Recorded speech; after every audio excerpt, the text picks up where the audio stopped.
Still stopping. Go, go! Oh! On the 26, he'll get a shot at it. Whoa! Good kick. Scrolls up. Oh! Our country's favorite sport is football, a sport where more than 90 players have died over in the NFL alone. Chronic traumatic encephalopathy was the disease found in the 90-plus players that have died.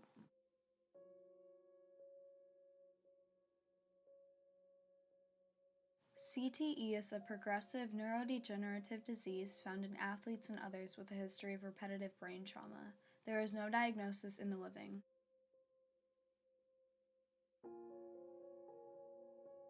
These men died at young ages. CTE was why they died, but football was the cause.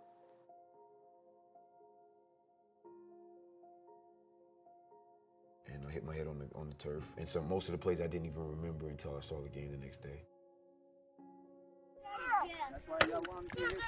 Our brains do not stop developing till we are in our mid-20s, early 30s. We show kids that it's okay to play sports like football, and the concussions they will receive don't mean anything. We fill their heads with lies. A single concussion has a lasting impact on a person's life, but imagine more than 1,000 way before the age of 20. Our bodies are not meant to do this. Not only is CTE found in football players, but also found in hockey players, wrestlers, boxers, rugby players, and more. These multi-million-dollar sports have caused many players to die, and it's all for our entertainment. Our entertainment should not jeopardize the lives of others.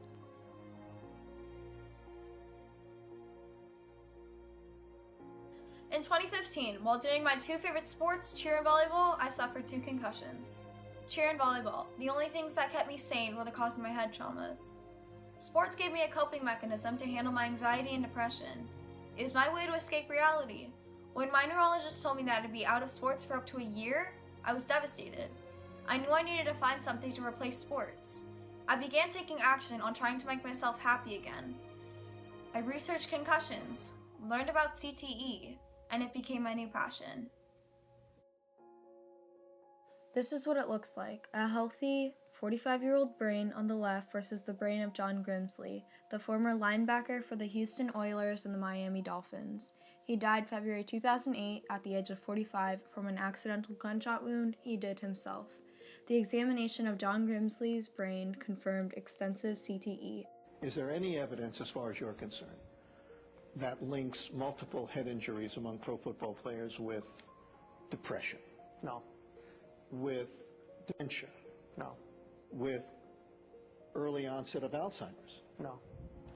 Is there any evidence as of today that links multiple head injuries with any long-term problem like that? In NFL players? Yeah. No.